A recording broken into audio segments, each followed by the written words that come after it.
ایک بچہ ہے جو ادارہ درس دینیات میں تعلیم حاصل کر رہا ہے، ولی اختر نام ہے، وہ اپنی تقریر پیش کرے گا۔ عزیزاً ولی اختر اپنی تقریر پیش کریں گے۔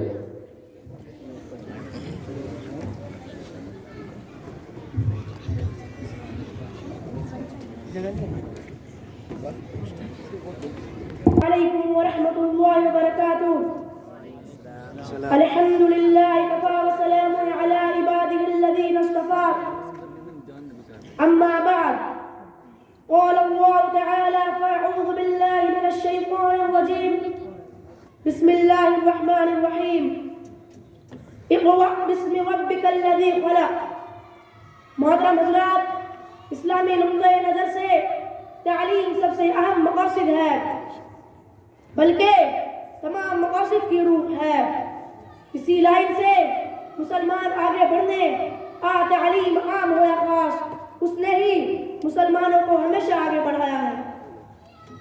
جناب رسول اللہ صلی اللہ علیہ وسلم نے اپنے نبی بنا کر دنیا میں بھیجنے کا مقصد دو چیزیں بتائی ہیں، ایک تعلیم و علم اور دوسرا اخلاق۔ تعلیم کے بارے میں ارشاد فرمایا انما بعثت معلما، میں معلم بنا کر دنیا میں بھیجا گیا ہوں، اور اخلاق کے بارے میں ارشاد فرمایا بعثت لاتمم مکارم الاخلاق، میں اچھے اخلاق کی تکمیل کے لیے بھیجا گیا ہوں۔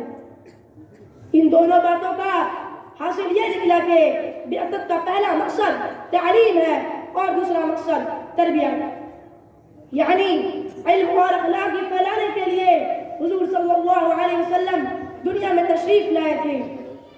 اسی لیے قرآن کریم کی جو پہلی آیت نازل ہوئی ہے وہ تعلیم سے متعلق ہے، ارشاد خدا بندی ہے اقرأ باسم ربک الذی خلق۔ گویا اسلام کا اولین مقصد یہ تھا کہ پڑھو، اور کیا پڑھو؟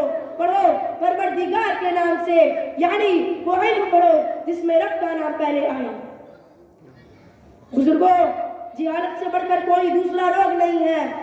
سرکاری دو عالم صلی اللہ علیہ وسلم کی آمد سے پہلے عرب میں ہر طرح کی برائیاں تھی، زناکاری عام تھی، فحشکاری کا بازار گرم تھا، جھوٹ اور ڈاکہ زنی کو مردانگی کا جوہر سمجھا جاتا تھا۔ لیکن اس دور کو ان برائیوں کی طرف منسوب نہیں کیا گیا، یعنی اس دور کو زمانے فحشکاری یا زمانے زناکاری وغیرہ کا دور نہیں کہا گیا، جھوٹ اور ڈاکہ زنی کا دور نہیں کہا گیا، نہ اس کو فسق و فجور کا زمانہ کہا گیا، بلکہ اس کو براہ راست جہالت کی طرف منسوب کر کے زمانے جہالت کہا گیا، جس سے واضح یہ ہے کہ تمام شر و فساد کی جڑ بنیادی جہالت ہے۔ الغرض، آپ صلی اللہ علیہ وسلم دنیا میں تشریف لا کر جہالت کی تاریکیوں کو دور کیا اور دنیا کو ایمان اور علم کی روشنی سے منور کیا، اور آپ صلی اللہ علیہ وسلم کو اولین حکم بھی ہوا کہ جہالت کو دفاع کرو۔